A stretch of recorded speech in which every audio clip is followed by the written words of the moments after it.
안녕하십니까. 밥.오 목사입니다.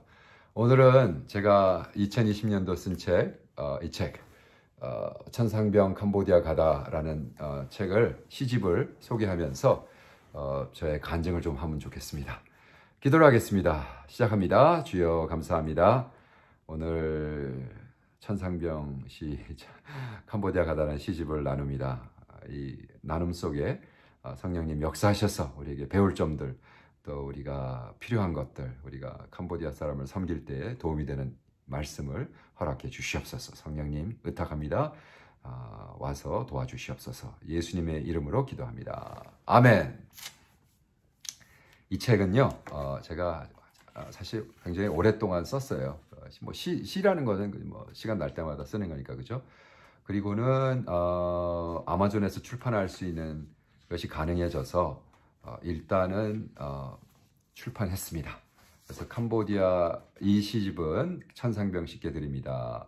천상병 씨가 캄보디아에 왔다면 그분은 어떤 시를 썼을까 상상하며 그분의 마음으로, 그분의 순수함으로 캄보디아 생활을 시화해 보았습니다. 천상병 씨를 가장 아낀다고 스스로 자부하는 어느 시인의 고백입니다. 들어가는 말을 그렇게 썼어요. 그리고 이제 그 천상병 씨의 그 이야기, 소풍, 그다음에 침묵의 비명, 이런 식으로 해서 이 책은 사실 아마존에서 살 수 있습니다. 일렉트로닉 북은 안 되고요. 왜냐하면 아직도 아마존은 한국 책을 출판 안 합니다. 너무 참 암담하죠. 23 언어로 할 수 있는데 결과적으로 궁극적으로 한국 사람들이 책을 많이 안 사서 그런 것 같아요. 안 보니까 일본말도 되고 중국말도 되고 다 되는데 한국말을 안 돼요. 열받습니다. 그래서 그럼 어떻게 내가 아마존에서 이렇게 출판했느냐, 한국말로. 그게 이제 이 전체 프로그램을 기계가 운영하거든요. 사람이 하는 게 아니에요. AI가 한단 말이에요. 그래서 그 AI랑 막 이렇게 저렇게 싸우다가 하면은 어느 날 되더라고요. 그래서 제가 영어 책 많이 출판했지만 이제 한국 책도 출판하는 걸 되는 거 있고 안 되는 거 있습니다. 근데 어쨌든 다행히 됐습니다. 그래서 이 페이퍼백은 종이로 된 거는 전 세계에서 구입할 수 있습니다. 아마존 들어가 보세요. 아마존 들어가서 닥터 오, 그죠? 여기 Dr. Bob O's Poems, 천상병 Goes to Cambodia, Korean Edition 이렇게 돼 있어요. 제가 링크를 밑에 걸어 놓을게요. 필요하신 분들 사시면 되고. 그래서 천상병의 소풍이란 거를 썼습니다. 마틴 부버의 코트를 먼저 썼습니다. 마틴 부버가 어떤 말을 하냐면, 무신론자가 자기의 다락방에서 하늘을 쳐다볼 때가 신자가 자신이 만들어낸 거짓된 신상에 사로잡히는 것보다 하나님께 더 가까울 경우가 있다. 와우, 센 말이죠. 마틴 부버. 무신론자가 자기 다락방에서 하늘을 순수한 마음으로 쳐다볼 때 신자가 자기가 만들어낸 거짓된 신상에 사로잡힌 것보다 하나님께 더 가까울 경우가 있다. 이건 마틴 부버뿐만이 아니죠. C.S. 루이스는 그냥 전체 거기 나오죠. 전체. C.S. 루이스에서 Chronicle of Narnia, 나르니아의 여행인가 하는 거 있어요. 거기에 태양을 섬기는 이 신자가 천국에 들어가 버리잖아요. 그래서 이제 루이스가 유니버셜리스트다, 루이스의 신학을 까고, 근데 루이스가 그 신학적으로 쓴 게 아니라 그냥 동화로 쓴 건데. anyways, 그렇습니다. 그래서 동의합니다. 무신론자가 정말 많은 경우에는 경건이 취미생활이 된 우리 집사님들, 장로님들 너무 많이 만나가지고요. 경건이 그냥 취미생활이, 전혀 진리를 추구하지 않고 목숨을 걸지 않고 내가 이것을 위해 예수를 쫓는 것이 아니라 그냥 취미생활처럼 신앙생활을 하는 사람들. 저는 어머님의 하간 예배 때 천상병 씨의 귀천을 읽었다. 그리고 주님이 우리에게 하신 말씀, 어린아이같이 순수하지 않으면 주님을 뵐 수 없다는 말씀을 상기시켰다.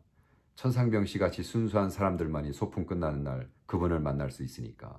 그래서 우리 어머님은 예수님과 지금 함께 계신 것을 확신한다고 하고 기도를 드렸다.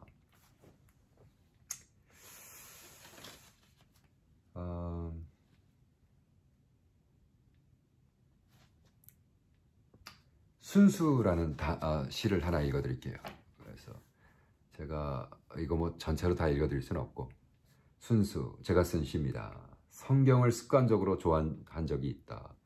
진리라는 것의 중요성조차 모르던 어린 시절, 성경을 품고 다니며 읽고 외우고 일기책에 받았으며 즐거워하던 적이 있었다. 천상병 씨 시집을 습관적으로 좋아한 적이 있었다. 순수라는 것의 중요성조차 모르던 어린 시절. 그분의 시를 읽고 외우고 일기책에 받았으며 즐거워한 적이 있다. 이제는 습관적인 좋아함을 벗어날 수 있는 성숙함에 이르러서야 순수가 진리인 것을 깨달았다. 그분이 말씀하신다.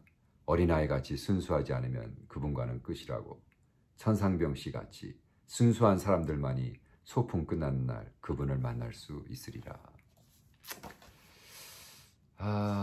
우리 김동명 목사님, 제가 섬겼던 목사님이 맨날 까던 이 비블리시스트, 이 성경자들, 예수의 제자가 아니라 성경의 제자들, 으유 저 비블리시스트 하던 얘기가 떠오르네요. 예. 나는 소실적 성경을 우상화하던 비블리시스트의 시간을 보내며 진리와 상관없이 맹목적으로 성경을 읽고 외우고 바울 전 사울과 같은 삶을 산 적이 있다라고 고백합니다. 제 신앙 고백입니다. 정말 성경을 사랑하는 게 뭐가 문제겠어요. 근데 성경만을 사랑하는 거, 성경을 성경으로 사랑하는 거. 성경은 그냥 예수님에 대한 사랑의 편지인데 예수님을 제거하고 예수님도 상관없고, 야, 이 성경 가지고요 막 펜싱해요. 성경을 칼로 써가지고 사람 죽이고요, 잘라버리고요. 나는 무슨 난 리폼이야. 너는 무슨 신학했어? 나 무서워요. 그런 사람들 만나면. 흘러나왔다고 당신은 너무 리버럴해. 그러고 그래요? 저는 복음주의인 줄 알았는데 아니야. 또 저기 뭐죠? 우리 풀러를 리버럴하다 그러고 또 프린세스는 너무 보수라 그러고 왜 이렇게 말씀 갖고 싸우는지 모르겠어요. 그냥 주님 사랑하고 살면 될 텐데 무슨 장로교라고 그러고 감리교라고 그러고 침례교라고 당신은 무슨 리폼이라는 도. 비블리시스트 역겨워. 주여. 침묵의 비명. 침묵의 비명이라는 거를 마틴 부버가 또 이런 얘기를 합니다. 마틴 부버는 거리가 없는 두 사람의 대화는 없다 라고 주장하며 나와 너의 관계를 대화형으로, 그리고 나와 이것의 관계를 독백형으로 특정짓는다.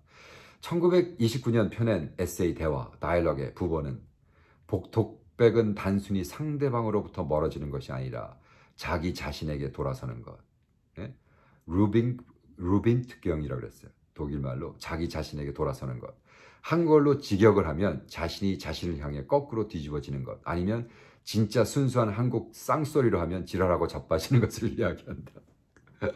다른 하나의 존재를 이것화하여 인식하는 것, 이것을 자신의 경험을 토대로 예측 가능하고 조작할 수 있는 이것으로 받아들여지는 것이다. 그리고 그것을 향해 내가 혼자 짓거리는 것, 주관적으로 대화한다고 주장하지만 객관적으로는 지랄하고 자빠지는 행동인 것이다. 좀 셉니까? 그래서 침묵의 비명, 혼자 지랄하고 자빠지는 거. 제가 아는 어떤 훌륭한 목사님, 제가 이름 석자되면 딱 알아요. 근데 그분이 무슨 얘기를 했냐 하면, 이건 물론 그분 설교 안 하죠. 근데 그분의 사모님, 제가 아는 지인하고 얘기하다가 그분 사모님이, 그분이 막 설교할 때 딱 사모님 앞에 있다가 이렇게 하면은 깜짝 놀라가지고 갑자기 다시 복음을 증거한대요. 그래서 물어봤대요. 사모님, 아니 목사님이 왜 이렇게 놀랐어요? 이게 뭔데요? 이랬더니 지랄하고 자빠지고 있네. 사모님이 이제 당신 자랑 그만하고, 당신 잘났다고 그만하고, 당신의 의의를 나타내지 말고 복음 증거하세요. 야, 그분이 평생 목회 잘하시고 은혜스럽게 은퇴하시고 딱 넘겨줘서 수만 명짜리 교회 하셨거든요. 야, 그 사모님의 지혜, 와, 앞에서 지랄하고 자빠지고 있네. 예수님이나 자랑해, 네 자랑하지 말고. 그랬다는 거예요. 와, 너무 멋있어. 그게 바로 룩스빙공, 독백은 자기 자신에게 돌아서 모든 것을 상품화해가지고 교인들을 바라보는데 상품처럼 자기가 잘 나가고 자기가 큰 교회 한다고 교만 떨고 그것에 그냥 상품화된 거예요. 그러니까 지랄하고 자빠지는 거죠. 그게 바로. 저는 가끔가다요, 이 침묵의 비명, 좀 그럴 때가 있어요. 저도 혼자 꼴값 떨 때가 있어요. 그렇다면 나와 창조주와의 관계는 어떤가? 나와 나의 하나님과의 관계는 나와 너의 대화를 하는가? 아니면 나와 이것의 독백의 연속인가? 나의 기도, 하나님과의 대화는 언제나 나와 그분의 중심, 그 공간에 있었고 그 공간을 만들어가는 거리가 있었다. 그러므로 나는 거리가 없는 나와의 하나님 됨 없다고 주장한다. 그것을 주제로 쓴 나의 침묵의 비명이라는 시를 이곳에서 소개한다. 침묵의 비명. 아름다운 만큼의 거리를 두고 바라본 당신. 찻잔 위에 숨겨진 얼굴. 뒷전에 들리는 파리의 샹송의 희미해진 모습. 불어오는 조금은 차고 조금은 따스러운 봄 미풍에 스스로 속아 무심코 당신의 침묵의 비명을 아름답다 했습니다. 이제 당신이 나에게 들어오니 저는 통곡합니다. 진실은 벌거벗습니다. 다시는 아름다운 만큼의 거리라고 할 수 없는 텅 빈 공간. 당신이 중심이셨습니다. 침묵의 소리가 들리기 시작합니다. 아름다운 당신의 침묵의 비명. 이런 시를 왜 썼냐 하면요. 제가 계속 읽을게요. 나는 간혹 너무 받아들이기엔 힘든 캄보디아의 현실에 대해 무심코 당신의 침묵의 비명을 아름답다 했습니다라고 선택하여 스스로 나 자신을 속인 것이었다. 부모가 없어 고아가 된 아이들, 그리고 아이들은 앵벌이로 만들어 누더기를 입히고 하루 종일 에어컨 틀고도 무더운 푸놈펜 거리를 방황하게 만드는 악의 현실을 애통해하며 주님은 침묵의 비명을 지르고 있는데 나는 푸놈펜 참 아름다운 도시라고 아무 죄책감 없이 이야기할 때가 많았다.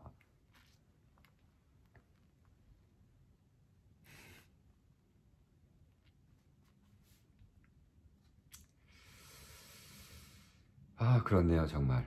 네. 신경과의 실조요법의 창설자인 오스트리아의 빅터 프랭크는 자극과 반응 사이에 공간이 있다. 그곳에 선택의 자유가 있다라고 거리가 만들어낸 내의 사이, 스페이스가 있어야만 선택이라는 것이 형성된다고 했다. 다시 말하면 선택이 없으면 진정한 자유가 없다는 것이다.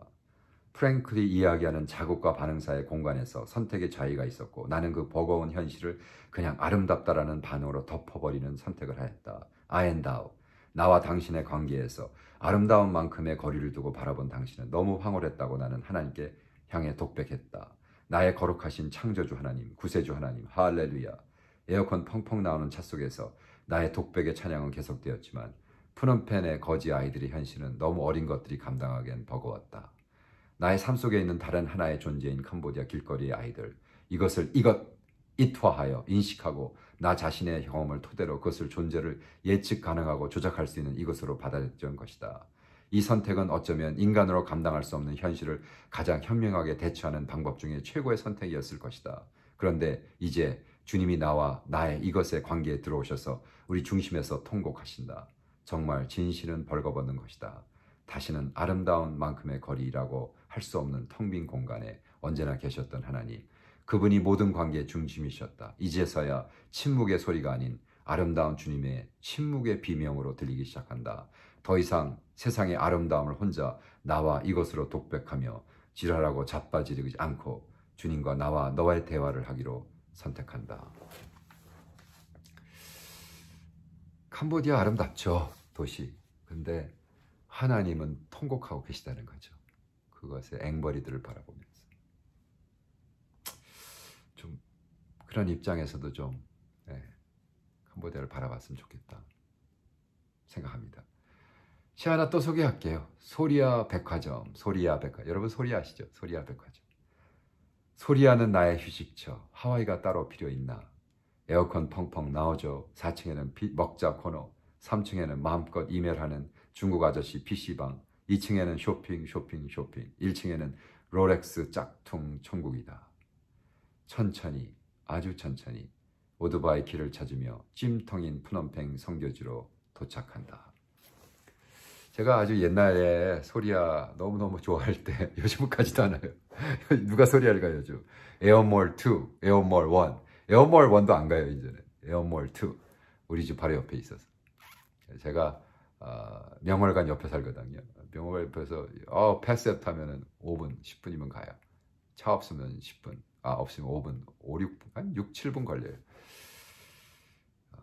그러나 어느 때는요, 소리아가 저의 하와이였단 말이에요. 힘들고 어려우면 가서 그냥 푹 쉬었어요. 하와이 갈 이유가 있습니까? 소리야 가면 되는데. 요즘도 마찬가지죠. 캄보디아 뭐 선교지 힘들다 그러고 뭐 아직도 여러분 선교한다면서 캄보디아 물론 네, 정말 그렇습니다. 그 정도로 하겠습니다. 500불이라는 시입니다. 이건 캄보디아 암담한 현실을 500불이라는 시로 풀어봤습니다. 500불.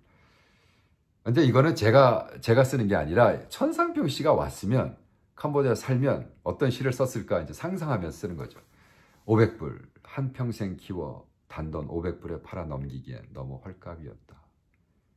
눈먼 아버지가 심청이를 판 것이 아니라 500불로 중고 오토바이를 구입하면 온 가족이 먹고 산다는 거짓말에 눈이 멀은 아버지, 예부장한 딸아이 공순이로 팔았고 그 공순이는 흘러 몸 파는 현대판 캄보디아 심청이가 되는 것이다. 돈 1000만 불쯤 모아 몽땅 구해줘. 안 된다. 무지의 죄는 돈으로도 해독이 안 되는 것을. 암담한 현실이었죠. 네, 제가 2001년도부터 와서 깜뽕참이라는 지역에 가서 학교를 시작해서 애들을 격리시켜서 먹이고 재우고 공부를 시키는데 얘네들이 나이가 되니까 공순이로 팔겠다는 거예요. 몇 년만 기다리세요. 2년 3년만 더 하면 애들 고등학교 졸업하면 우리 대학 가면 대학도 다 보내드릴게요. 아니에요. 지금 당장 150불 벌어올 수 있는데 멀쩡히 공부시킨 애들 공순이로 만들어서 내보내는 거예요. 근데 그 공순이들이 어떻게 돼요 나중에? 여러분 자꾸 뭐 창녀들 만드는 거는 뭐 납치를 하고 어쩌고. 컴퓨터에서 누가 납치를 해요? 왜 납치를 해요? 갖다 파는데 말도 안 되는 소리들 하고 있어요. 납치 안 됩니다. 아주 극소수, 그죠? 납치를 하는, 왜 납치를 하냐니까. 지금 캄보디아 같은 경우는 갑자기 공장이 문을 닫으니까 2만 명의 여자가 와가지고 비어 가든에 오겠다고 써달라고. 그래서 어떻게 됐어요? 그 KTV가 막 그래서 그냥 창력촌이 그냥 늘어난 거 아니에요. 그게 현실이잖아요. 알잖아요. 그 무슨 자꾸 포주들이 얘네들 납치해서 걔들을 납치해가지고 그 납치된 애를 우리가 다시 납치해와야 된다. 참 아픈 현실이죠. 캄보디아. 고아원이라는 시를 또 하나 읽어드릴게요. 고아원. 저희 집 앞에 고아원이 있습니다. 72명의 아이들. 외롭지는 않습니다. 모두에게는 72명의 형제 자매가 있으니까요. 그런데도 외로워 보입니다. 부모가 없으면 아무리 형제 자매가 많아도 외로운가 봅니다. 우는 아이는 하나도 없는데 울음소리가 들립니다. 아마도 내 속에서 나는 울음소리 같습니다. 제가 그래서 그 COP라는 고아원이랑 연결이 됐어요. 2007년도. 그래서 아직까지도 같이 하고 있고 그 72명 고아가 이제는 다 없어졌어요. 정부가 다 문 닫게 하고. 그런데 그때 우리가 그 안에서 거의 30명의 애들을 대학을 다 졸업시키고 그 중에 또 아직도 계속 우리랑 대화하고 우리랑 같이 생활하고 우리랑 같이 또 그 중에 하나는 선택받아가지고 한국 가서 이제 잡도 얻고 이제 갈 준비하고 있고요. 캄보디아에서 지금 막 벌써 500불 월급을 받고 있고 대단한 거거든요. 500불 한 달에. 근데 사실 걔네들 볼 때마다 가슴이 짱하고 사실 근데 캄보디아는 진짜 고아는 그렇게 많지 없는 거 아시잖아요. 다 부모가 버린 애들이지. 되게 신기한 건 부모가 다 버려놓고 대학 가서 월급 딱 받는 순간부터 자기네들 책임지라고 돈 달라고 막 액수를 딱 요구해요. 진짜 알다가도 모르겠어요. 네, 캄보디아 사람들은요 알다가도 모르겠어요. 어떻게 그런 사람들이 있는지. 네. 나의 귀천이라는 시입니다. 천상병 씨는 40살 되던 해에 귀천이라는 시를 쓰셨죠. 나는 이제 50살을 바라보는데 천상병 씨 같은 고통스러운 나날도 그렇게 슬픈 일도 많지 없었는데 가서 아름다웠다고 말할 자신이 없네요. 그냥 열심히 하다 왔습니다. 그 정도. 솔직히 그 정도입니다. 나는 아직 수준 미달인가. 라는 시입니다. 저의 그냥 고백입니다. 신앙 고백.